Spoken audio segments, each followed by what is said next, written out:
I'd like to welcome everyone this evening. We're going to be hearing from Sean Lane. Sean is often cited as one of the top 50 Irish Americans and previously chair of the New York St. Patrick's Day Parade. I still am. Yeah. Oh, great. So we can all get tickets now. We know who to call. I shouldn't have opened my mouth. Sean was born in New York, but moved back to Galway. And at one stage, his father owned a pub in Armagh. Sean is currently working as a senior vice president with Morgan Stanley Smith Barney. And so we welcome Sean this evening to Irish Voices, Global Perspectives. It's a series of interviews that run by the Portishead team, featuring Irish industry leaders from around the globe. Just one word of caution for this evening.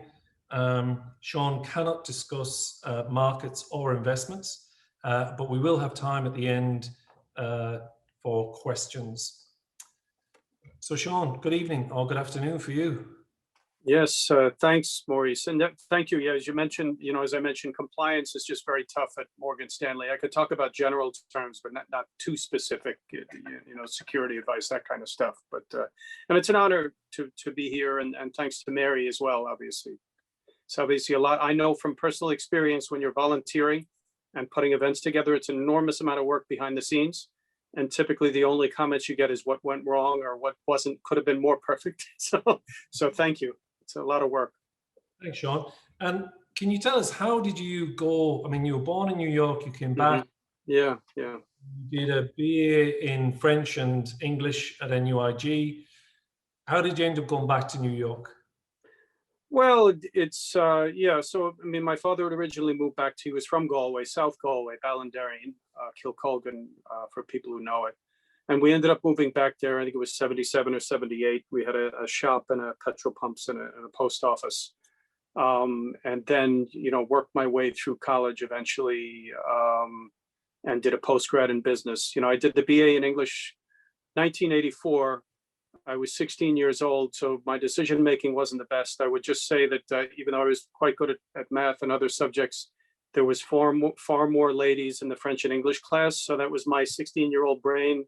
None of them would date me, of course, but I was 16. I looked like I was 14. So, and I was probably spoke too loudly or whatever. So that didn't necessarily endear me. But so then I worked my way through college. I worked in the SCEF, over all those years between the SCEF and the Cellar primarily, and then a couple of years at the Great Southern as well.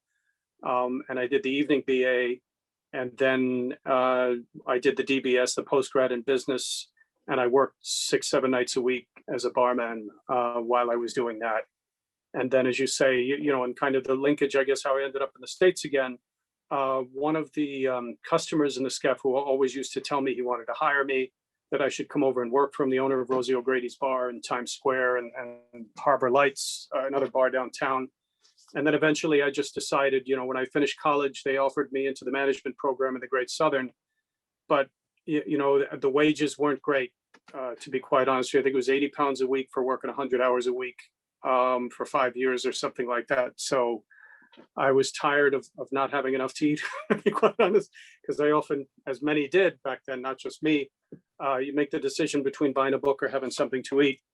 And I'm just lucky that my landlord had a vegetable garden. We won't get any further details there, but that kind of helped sustain me through. And then, as you say, that's how I ended up coming back over to the States. Then I just made the decision that from a future opportunity standpoint, it would be better in New York. Okay. And did you work in the hospitality sector or did you go straight into finance? Yeah, so that's, again, it's one job leads to another, as they say. So I did work, I was interested in getting into the financial sector and wasn't really sure how to do it. And while I was working, in the Harbor Lights, the boss down there, Austin Delaney, rest his soul, actually introduced me to a friend of his who was a broker at Kidder Peabody, because he knew that I was interested in the financial services industry. And he sent me to a friend of his at Solomon, who hired me. So I was thrilled. It was a great bit of luck to be hired. Of course, I was slave labor because he was paying me, I think, $300 a week with a business credential and everything. But in fairness, I was making £80 a week in Ireland, so 300 was a big. And then I got many increases after that, and did very, very well, and I'm very, very thankful. But it was the whole Irish connection that, for one thing led to another, and then I just stayed in the industry after that. I'm very lucky that everything went very well for the most part. Yeah, that's great to hear that the network works so well for you. And I know for a lot of people here in Ireland still, whether they're looking for customers in the States or whether they're trying to raise capital for their companies, the Irish network is really important. Is it still as strong today as it was when you first went out? Oh, it's incredibly powerful. I mean, at this point, I fortunate enough, I don't think I'm anybody special, but I know a lot of people. Like, I could usually get to almost anybody in the Irish or Irish American community, and I mean even nationally, within one or two phone calls, because I know quite a lot of people, and it does work. It'll give you a start, and that was a big thing that Austin Delaney, rest his soul, was. He would hire anybody with an Irish accent to give them a start. He'd get rid of you pretty quickly if you got on his nerves, but or he'd get you a job somewhere else, and that was very important. And it's still obviously a shared heritage. People do try and help each other. It's obviously a very weird environment this past year plus, but you do try and help each other when you can. Yeah. Do you think with Joe Biden being elected, it's going to strengthen the relationship between the States and Ireland? You would hope it would. I mean, ever since Obama, it kind of got a bit negative because he wasn't happy about the capital gains or the tax rate, the corporate tax rate in Ireland, particularly with Apple and Pfizer and some of the bigger U.S. corporates, the double Irish, as they say, with holding patents. And so that kind of soured the Irish relationship. We also lost the visas. I think, what did we get last year? I saw the most recent year, I think of 20,000 visas, we got 40. So, you would hope, obviously we're hoping to greatly repair that. And Joe Biden certainly refers to Mayo heritage quite a lot. And I do have some clients that know him quite well. And hopefully, as you say, I really hope that that's going to improve the relationship where Ireland can get more visas, but also more business, that'll open up the atmosphere a bit, improve the atmosphere. Great. And so in your role in Morgan Stanley, what part of the bank are you involved in? And, could you just talk us through a bit about your career within Morgan Stanley? Yeah. So, so the 20, the years keep flying by, I must be 28, 29, something like 29 years, I guess, in the financial industry at this point. I've spent most of it in the private wealth space, with about 5 years in the middle in investment banking as an institutional investment consultant. But that's what I do now is private wealth. I do a little bit of institutional business. I've got a couple of institutional clients, some pensions, endowments, and foundations. I have a couple of hospitals that I work with, but predominantly private wealth management, giving advice to families and individuals on their finances, financial planning, retirement planning, investments, estate planning, that sort of thing. Okay. And is it, do you have clients in Ireland, or is it just US based? It's a weird thing where, and again, it seemed to change under Obama from a tax perspective. All these new tax laws came in where they tightened up on foreign investors in the United States, taxing them. And then foreign countries such as Europe reciprocated and tightened up on the taxes and regulation on US investors abroad. And the result is what happened after that is that, individual advisors such as me, you can't really deal directly with people in a foreign country anymore. You need a special approval from the firm. So there's only a handful of advisors that do that. I've had even some very, very interesting Irish entertainers that I was offered accounts with, but if I had to give it away to somebody else, what would be where's the fun in that? So I've turned down the accounts very reluctantly, but it's a very controlled business. Oh, that's tough because you really could get tickets then. Oh, I got, one in particular, I won't mention the name, but it would have been a very cool account to have. I wouldn't have cared if I lost money on it, but, what can you do? To have to give it away, I couldn't do that. So in the private wealth management business, I suppose some of the people who've tuned in this evening are students at NUIG. how would they go about sort of, how, if they were thinking of a career in investment banking and they wanted to focus on private wealth management, how would they start their career? Where did they begin? Well, obviously, a baseline business degree is extremely helpful. Although when I came out of Galway and I started my first day at Solomon, I'd done quite well. I got first class honors in economics and finance and, a number of subjects, but I discovered, and tell you a very quick true story. So we were supposed to start work at 8:30. So I arrived at 7:45 thinking that I'd be early, and all the phones were ringing and everybody was at their desk. And I had just been taught how to log on. So I logged on to the computer, all the phones were ringing. It was some big day. I was working in an option exercise group, and there was lots of transactions happening for Exxon, was the company. And one of the brokers yelled at me to pick up the phone, which I was afraid to do. But I picked up the phone, and it was the chairman of Exxon, which was a terrifying. So for those of us who remember young, and I think back to this embarrassment at the time, your voice gets strangled and really scared when I was very young. And I was so scared because I didn't know anything. And he said to me, can you look at my account? And I said, okay. I said, what's your social security number? Because we'd done the compliance class about verifying who the client is. And he said, I'm not going to tell you that. He was having fun with me because he could tell I was nervous. And I said, Mr. Raymond, I really should get somebody else to help you. My voice was really strangled and I was scared. He said, calm down, take a deep breath. And he said, we've never spoken before. And I said, no, sir. And he said, when did you start working there? I said, it's my first day. And then he started laughing. You could see he held the phone away from his mouth. He was laughing at me. But I discovered that all of that great knowledge that I thought I had was completely useless. So, that's when the real education started, was working with the markets, because it gets your foot in the door. You do understand a bit about the economy, et cetera. And the DBS was useful for that regard. But then I went off and I did another 7-8 years of study. I did the CFA and I did the CFP. So the advice for me, everybody's different and not a lot of people go the technical route that I do. There's two ways to do the private wealth business. And the best of advisors can do it all. The first way is obviously just having the connections and being able to drive business. You can always hire somebody who's going to be technical. Or for me, I do both. So of the so-called, from what I was told by HR, there's about 15,000 advisors at Morgan Stanley. 47 of them have the CFA and the CFP. But I feel for me, it gives me tremendous confidence that I did that extra 6 or 7 years of study, that I really understand investments at a nitty-gritty level and also private wealth. It just gives me tremendous more confidence. But the key, of course, is having the connections, having a network, and being able to develop business. And I didn't realize that until I was probably 3 or 4, maybe even 5 years in the business, how incredibly valuable networking is. Because I knew nobody in this industry. I just happened to randomly come into it because I was interested, and then started to figure things out on my own. And so would you say the most interesting part of your job is the technical side, or is it the interfacing with the customer side? It's both. I love, sitting down and doing really interesting plans and asset allocation, et cetera. Nobody cares, very seldom. And I think back another story, I remember when I was in the investment bank, an institutional pension of about $4.5 billion.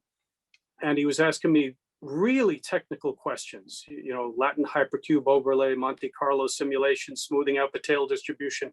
I thought it was pretty cool because I could answer a lot of his questions. And he was clearly a very smart guy from Tennessee. But then after about an hour of this, he turned to me and he said, well, you sure do talk a lot. And then he ended up buying what I was actually selling, the statistical package for trading analysis. He said, I don't buy it, but my boss will. So, but that also gave me a healthy appreciation for, these in-depth, really cool numbers that you can get really passionate about. And they're so great. People that really understand them, they don't get that excited. Although it is very important to have a great technical background, I think people skills is probably, being able to understand people and really care, and what people can sense when you really care and you want to help them. And understand where they're coming from. I think that's probably number one. And there's been big changes in technology in recent years where, robo-advisors have come along, sort of pre-packaged ETF type products where you can buy a diversified portfolio You could, you can actually do your own asset allocation. It'll give you, you can run your Monte Carlo simulation to see what that would have looked like historically. Do you think that's, people are going to move more to the digital, or are they always going to rely on that sort of expert advice that you can provide? Well, there's always going to be a mixture. And the problem is, and this has actually gotten exacerbated, as you would know, you understand the markets in the last couple of years, the market overshoots to the upside and the downside because there's far too much noise. So you get the ridiculousness, as you did recently in one stock over here where somebody was hyping it on Reddit, and the whole thing was garbage. It's a worthless company. It's like Blockbuster Video. It's a dead business. But because unfortunately retail investors are susceptible to that, if you're not disciplined, unfortunately the majority of people, you can read survey after survey and make emotional decisions about money rather than rational decisions about money. And we've all seen the graphs where individuals get out at exactly the wrong time and they get in at exactly the wrong time, and that's kind of happening now. But if you're a professional, the big part of my job is not just the math, it's helping people stay calm and focused. For instance, last March, when everything started breaking down, my phone was ringing off the hook, and just getting people to remain invested was very, very important. And then also getting people to buy things that they said, what do you mean? The stock's down, 40%. I'm not going to buy a stock is down. But again, it's counterintuitive, because if you can be calm and clinical and decisive in terms of helping people, that makes an enormous difference, because most people don't understand. They see 30 seconds of CNBC and it's all hype and emotion, because we all know, unfortunately, the news sells itself. Fear and greed are the two greatest psychological motivators. Every single headline you see on any financial news network is about fear or greed. Here's how you get more stuff for free, or these people are trying to take your stuff. That's the two basic. So weeding out all of the garbage is a big part of the job. Yes, and yes, to answer your point, of course, too, indexing, there is a time for passive investing as well. And it's very cheap. It's a great way to get exposure, especially with lower dollar amounts. But just to remain disciplined and don't get excited. Today there happens to be a bit of a sell-off. So what? So long as you understand the markets, and that over time, the markets tend to perform very well if you remain invested, and then potentially even add, as Rothschild said, buy when there's blood running in the streets. That's really when, but people always sell. The majority of the herd mentality, people sell at exactly the worst time. And that's an important part, is maintaining discipline. Yeah. And that's one of the things we, at the Portershed, we have a lot of founders, who are setting up their own startups. And of course, they believe that they're going to, this is going to be the next unicorn. And we love that. We love them to have that ambition. It is one of the things that I would often advise to say, you should start saving, and don't stop saving. Every month, put a certain amount away, and build it up over time, because it's amazing that cumulative effect that happens if you are disciplined about saving. So how much, in terms, I know they often look at me and say, you're crazy because I'm going to IPO this company and, have my own jet. But is that sound advice for everyone, just to set money aside and just start building up a portfolio? Yeah, to your point, when I talk to people about financial planning, cash flow is king. So the first thing you do after you pay your baseline expenses is you pay yourself in your savings. And then you start, as you said, a general investment program, something cheap if it's smaller amounts of money, as I said, something, as you said, like ETFs. But also, I understand my most successful clients are entrepreneurs. And the one thing they have in common is that they're incredibly determined and focused people. But they all failed over and over and over again. I've got one client in particular that I speak to all the time, extraordinarily successful auto dealer. And he'll always tell you about the 3 first dealerships he had that failed. And all the heartache, because that still burns him. And he's a guy in advanced years now, but he remembers what he went through and he learned from that. And what is it? I think it was Oliver Goldsmith that said, success is standing up one more, or success is standing up one more time than you fall down. It's an amazing it's an amazing thing, but determination, and you learning from your failure is what I hear. And my business is entrepreneurial too. I mean, I'm basically self-employed. Morgan Stanley is a wonderful company, but I bring in all my own clients, I manage my own book, and I get paid on my own revenue production. So it's very important to remain focused. Okay. And if when you're dealing with the entrepreneurs who've done well, do you find do they often go back and help other startups and early stage companies, act as angel investors? And are they more forgiving than just somebody who's going in purely from a financial perspective? There's guys that would be, you'd be talking about the super welfare when they're dealing with venture capital. If you're talking about people that just own their own business, the majority of people in the United States worth over 5 million tend to be self-employed business people. The vast majority of them would not be doing venture capital of any, but the super successful, if you're talking about the guys with the jets, and I've dealt with a couple of those guys, they would be, because again, it's that calmness that I spoke about that they have. They all tend to share. They can be very, very calm and dispassionate when they're making investment decisions. So they make allowances because they've been through plenty of failure themselves. But on the other hand, these are also people that tend to work extremely hard, extremely long hours, and they're not very forgiving if they think that people aren't. They'll forgive a certain amount and they'll understand failure so long as you're learning from it. If you don't repeat the errors. But conversely, if they think and they can figure out people very quickly. If they think you're not practical, they'll tell you very fast. And if a company from the west of Ireland was looking to go to the States to raise money, how should they head to Silicon Valley, or how would they start that process? Yeah, I don't know. I know the consulate actually looks to get business over here for Irish companies based in Ireland, right? But I don't know how. There is the Irish, I forget the name of it. There's an organization in Ireland the government has that's specifically designed to get business for Irish companies in America. And that's part of what they do. And it is, medical, obviously, as you and I were talking about before the call, particularly from a Galway perspective, as we know, there's very strong linkages between American companies. There's plenty of American companies that have set up in Galway, but then there's a lot of partnerships with local Galway companies, I know, on the medical device side. It's very exciting. And pharmaceutical, I know, and I think Northwell Health just did a deal in the last few months with a company based in Galway. Well, actually, that's a good point. That just reminds me as well, Sean, is the Portashed's Rosemary Gallagher will be interviewing Elaine Brennan, the Executive Director and Chief Commercial Officer at Northwell Health, next week. So she's a friend of mine. Yeah, Elaine's great. She's from County Clare. Yeah. So Elaine will be attending next week and talking all things medical. So we look forward to that. What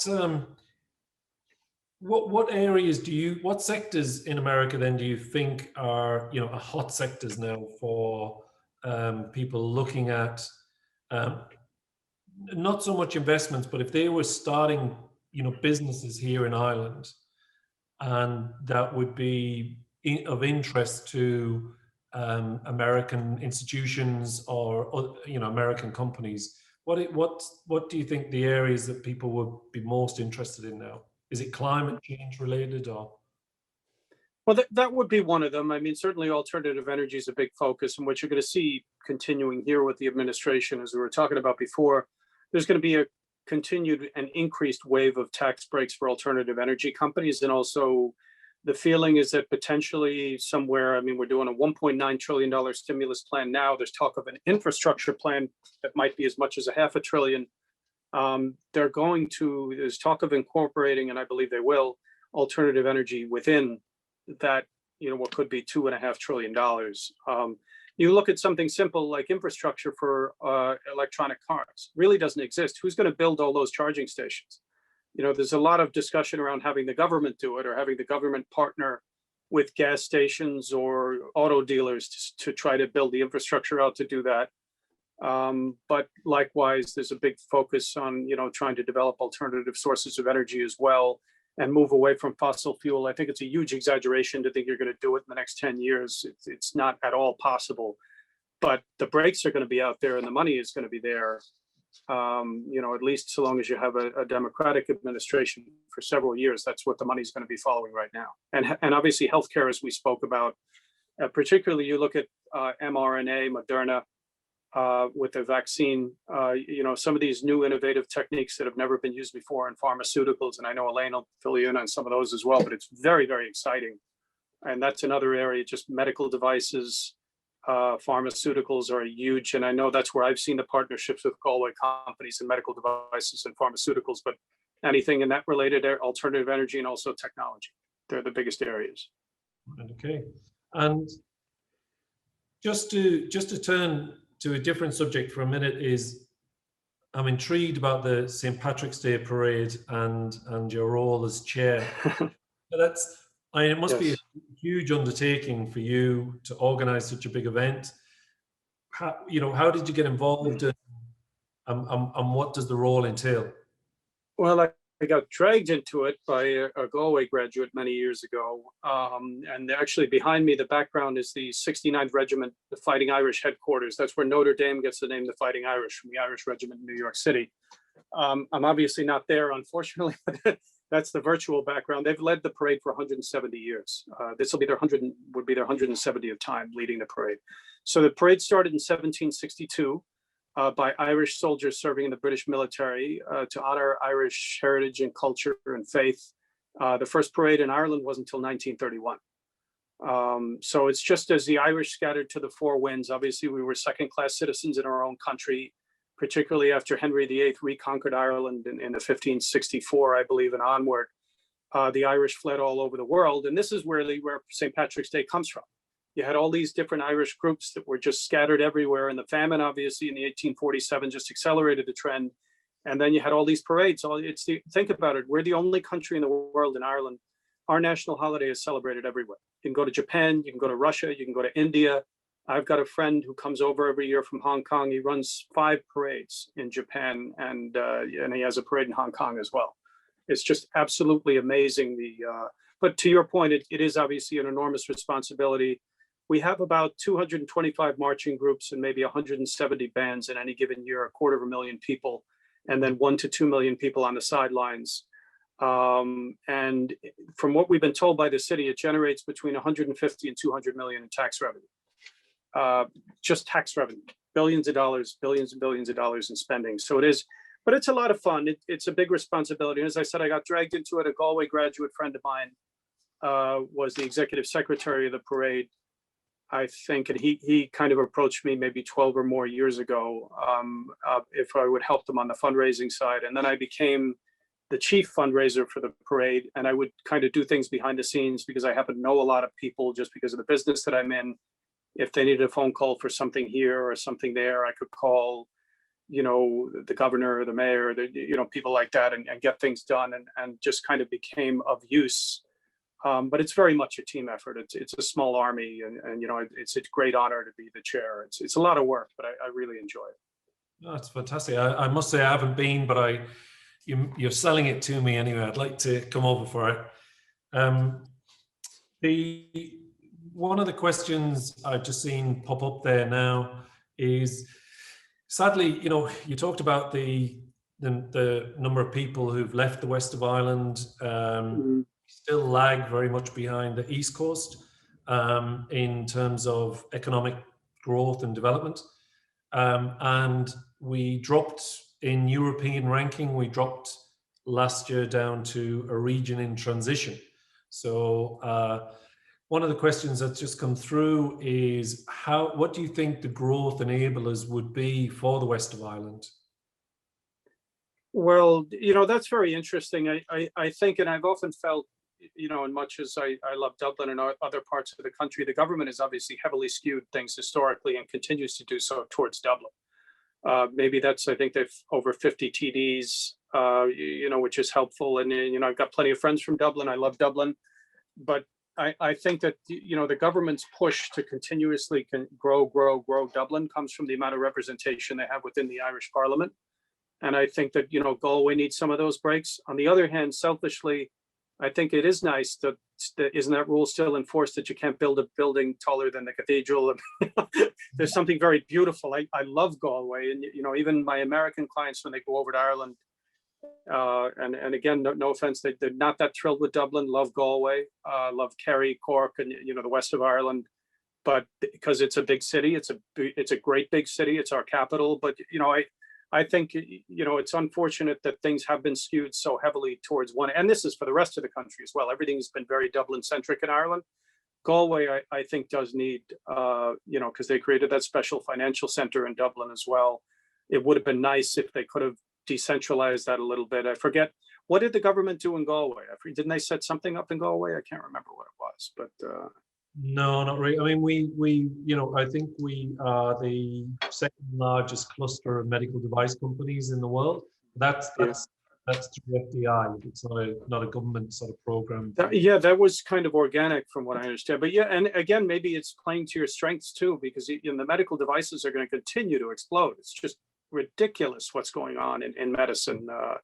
Not just in devices, but also in pharmaceuticals. I mean, you look at the targeted therapies that are for cancer now, and I'm actually on the board of a hospital over here, and I'm just astounded at how medicine, and look how fast they came up with the coronavirus vaccines, and we have 4 very good vaccines at this point, which is just truly amazing. But as you say, that's an area, if you're talking about selling into the US, if you wanted to continue to reinforce Galway's reputation and business, that's just such an extraordinary growth area. It's amazing, and the amount of money that's going to be thrown, particularly with the baby boomers in the United States. I think there's 63 million of them, and more and more and more retiring every single day. That the bills are just going to keep going up, and the demand for medical services is going to keep increasing. I think there's a great confluence where medical devices, pharmaceuticals, and technology meet, and I do think that Galway could play a really important part in bringing those 3 areas together, and attracting FDI, but have more homegrown companies as well, because we do have great talent, we have experience. So it's just getting the companies together, working together, and as you say, is building on our strengths. A more technical question here is, what do you think? What does Sean believe will happen when interest rates rise in the US? Will it get ugly? All valuations are completely dislocated from fundamentals in the market at the moment. That's an opinion, obviously. The question, I suppose, is what's going to happen when interest rates rise? And that's from a guy from Tipperary, so you can ignore it if you wish. Yeah, I mean, it's obviously, you talk about ratios being elevated or whatever, price earnings or whatever you want to call, but the S&P 500 just reported about over 80% of companies have reported for the fourth quarter from last year. The street consensus was for profits to go down 10%. They're up 2% so far year over year versus forecasting down 10%. So I think that, certainly from an earnings perspective, the PE ratio itself is going to come down just from an earnings perspective. I think that the hype on interest rates, it's way overhyped. I think that, although you're seeing a bit of a sell-off today in technology stocks, and that's going to continue, the PE ratios have gotten far ahead of themselves in names like Tesla and some of the others. But interest rates are not going to go that high. And this is what happens. The market hypes the living crap out of something. They jump on CNBC. Oh, my God, the sky is falling. Rates are going up. Rates are going up. Rates, what's the 10-year? 1.3%? Oh, boy, that's so exciting. 1.3%. So you basically lose 80 basis points if you invest in a 10-year. On an after inflation basis, you're losing money. Yeah. I don't think it's that exciting. They're hyping the crap out of it. And what's going to happen as a result, as we spoke about, is that creates a bit of a vacuum and a sell-off in technology. I think a significant sell-off would be a buying opportunity, in my opinion, because rates aren't going to continue to go up. What's going to happen is phase one, you've got the economic stimulus, right? $1.9 trillion coming from Biden. Trump had $500 billion, potentially even $500 billion for infrastructure down the road. U.S. economy is 20 trillion in size. So you've got 10% in cash coming out. So of course you're going to get, and this is what all Wall Street is saying very safely, 7 to 10% GDP growth, because you've got 10% in cash. You're not sticking your neck out. But then what's going to happen in phase two?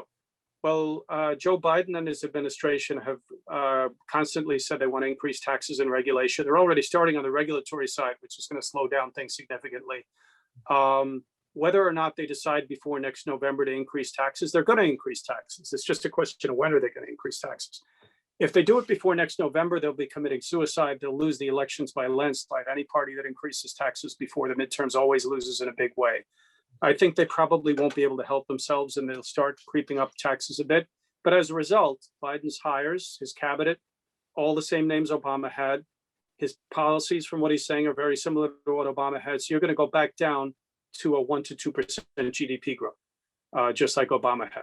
And that's going to take the pressure off. So my personal opinion is, yes, you could see rates spike. You could see the 10-year go another 50 basis points, maybe even all the way up, to a 100 basis point hike from here. But then it's going to come right back down again because the economic growth isn't going to be there. Once you increase taxes, you increase regulation. They're already increasing the regulation. You flatten the GDP. But this will take, I think, 1.5 to 2 years to play out. But the market usually anticipates it 6 to 9 months in advance. So I think you'll have a run here. And then I think by early next year, the market will start, anticipating the increasing taxes, depending on the political rhetoric in Washington. And then rates will come back down again. I don't think it's a new cycle of increasing rates. It doesn't look like it right now. There's, an enormous amount of debt out there in the private sector debt. I mean, Yeah. Increase in interest rates is going to negatively impact the private sector. Can they weather the storm of, even if it's only slightly higher interest rates? They can, because it's a wash with liquidity. There's all kinds of grants and money being thrown around out there, even in the restaurant industry, depending on the places. They've actually taken in a lot of money, some of the restaurant and bar owners, not all of them, and horribly, unfortunately, because I worked in that industry myself, some of them are gone and they're not going to come back. It's a very important industry in New York and the United States. But yeah, I think that, there's just so much money awash out there. There's not going to be any short-term pressure. Certainly spreads are very tight. From a high yield perspective, you look at some of the riskier names, I wouldn't recommend touching any of that stuff. But you're right. I mean, as they say, when the tide goes out, you see who hasn't been wearing trunks. I think Warren Buffett, who's been swimming naked, is the. I think it was Warren Buffett that said that. But I don't think it's a near-term concern. But certainly within the next couple of years, it could be, because you do have these unicorns or zombies, as they say, that aren't producing any cash flow and have nowhere to go. And even some of those tech startups that look great right now on paper could suffer very, very greatly. Even if you get rates to spike another 50 or 100 basis points, that could significantly impact some of those companies because they don't have any money coming in. Yeah. I know. I often look at them and just I can't believe the valuations on some of these companies where there's no revenue. It's amazing. But of that 2.4 trillion is such a huge stimulus package. If there were people in the west of Ireland who think about going to America and starting a business, is this a good time to do that? It's never a good time to start a business. When you talk to entrepreneurs, they always tell you, and sometimes I started in the 70s, it sucked. The rates, I started in the 80s, it was terrible. But so, it's a question of when you're starting a business. And I transitioned over myself to this side of the business. I was in private banking for a number of years. And, they said again, when I was just going to go fully on my own revenue and commission, that it was a terrible time to do it 4 years ago. So what? If you have tremendous belief in yourself, you're going to work really, really hard and you're going to work smart, you will succeed. You may fail 4 or 5 times first, but and very few people make it through that. But I think that it always seems like it's a bad time. But you've got to figure it out. But where do you think this stimulus is it just going to be spread, across the board in America, across all sectors, or will particular sectors? You said about infrastructure, but will there be other sectors that are really going to benefit from the stimulus package? Well, obviously, the wish list for the Democrats is, and I'm party neutral, by the way, but the wish list is alternative energy is one of their big things. So you'd certainly expect to skew in that direction, and also infrastructure. Because we do have crumbling infrastructure, and there's a lot of things they're starting to talk about infrastructure. They're talking about alternative energy infrastructure. They're talking about internet infrastructure. There's a whole bunch of different interpretations you could take to that. And that's the next talk of the next stimulus plan is, perhaps even as much as $500 billion in infrastructure spending, which would include bridges, tunnels, which are in horrible shape in New York City, but also Wi-Fi infrastructure. You've got 5G coming out there. If we should make a major investment in that, in my opinion. And then also alternative energy. But I think 5G and alternative energy are something the government is going to be very focused on. Also, from a competitive standpoint, you have Huawei out there, and the Chinese are trying to push very hard into 5G. So we really need to make sure, I hope we really need to make sure we're leading the world in 5G. I was going to come to that about the tensions, the trade tensions with China. I mean, China is on track, to become the biggest economy in the world. Does that worry America? Is that a concern? And how is America going to react to that? Yeah, that's an excellent question. I mean, in my opinion, I think the world should be very concerned about that because it's a command economy and it's a dictatorship. So the world should be very, very concerned about it, because the way China conducts business, you look at the way they're treating Australia right now. And the way they've treated the Philippines and Japan and some of these other countries, they're very hyper aggressive from an economic standpoint, and they don't obey the rules. They don't follow the rules. They continuously flood the market. If you look at steel and some of these other commodities with heavily subsidized raw materials when they feel like it. They clearly don't follow the medical rules, the rules for control of, dangerous substances. There's a whole pollution, they're the number one pollution. Conversely, Chinese people are great. I've got plenty of friends that happen to be Chinese. It's a vibrant economy and it's an ancient civilization. And, I think it'll be interesting to see, but I think, for the long-term success of the Chinese economy, they've started to become more democratic. They're going to need to become more and more democratic. Private property ownerships are one of the prerequisites for sustained, strong economic growth. And China has morphed to that to an extent, but you've seen what happened with Jack Ma and Alibaba, where they just took him off as chairman. They took away his financial service. So it's a little heavy-handed. It's not quite private ownership yet. It's not quite. So either of two things could happen. Either they could, start to adopt more of the Western culture, which they have been doing, or if they rigidly, continue to be hardline, I think eventually even the rest of the world will shy away from them a bit. I think one of the good things about having Biden in office, the U.S. and Europe together as a trading bloc against China, you've got 40 trillion for the U.S. and Europe, 10 trillion in China. That would, that's very powerful if we can make that work again. But you're right, it's a fascinating subject, but it's also scary because you don't want a totalitarian regime to be the most powerful economy, because throughout history, the most powerful economies in the world have also had the most powerful military.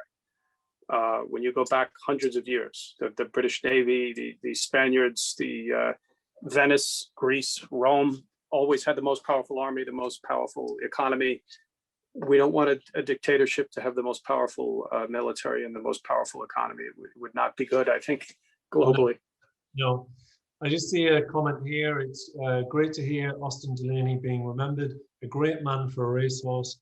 Used to have them trained with John Hassett in Quinn, County Clare. Met him in Quinn a few times. Thank you for your time and advice, Sean. That's from David Stafford.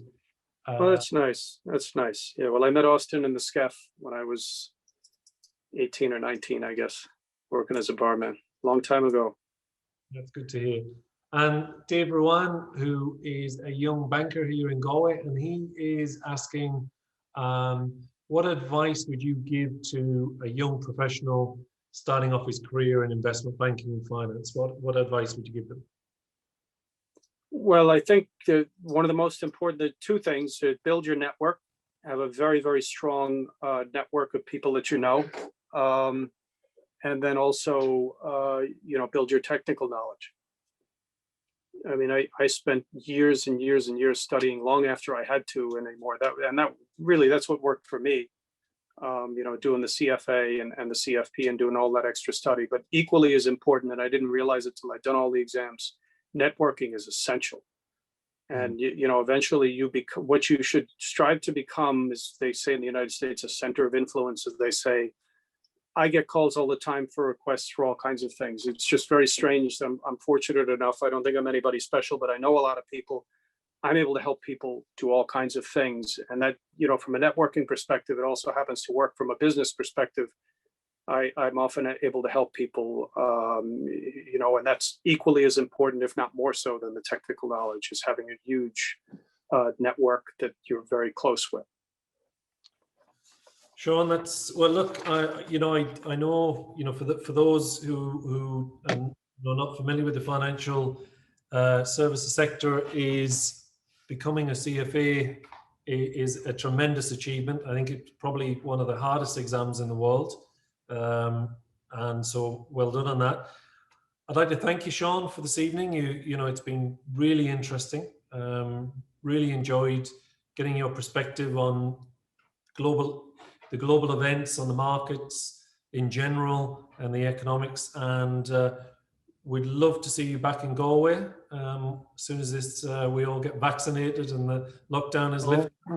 I'd love to. Yeah, no, I try to get there at least once every year or two, but I'm overdue at this point. I'd love to get back. So yeah, would love to. And thank you very much. As I said, I know putting stuff together like this is a lot of work behind the scenes that people don't often realize. So thank you. Thanks again, Sean. We're hopefully, in 21 and 22, we're opening 2 new buildings in Galway for our startup community. And so we'd love to have you over in person. Yeah, love to. You as well. I have a pint in the scaff. Absolutely. Or maybe after the period of lockdown, it might be more than one place. Oh boy, I'd be dying. Yeah, there's a lot of people dying to get together. Well, thanks again. Thank you. People are sending in their thanks and for the really informative session. And we look forward to seeing you soon, Sean. Okay, well, thanks very much. Really appreciate it. Thank you. Thanks, Sean. Thanks, Sean.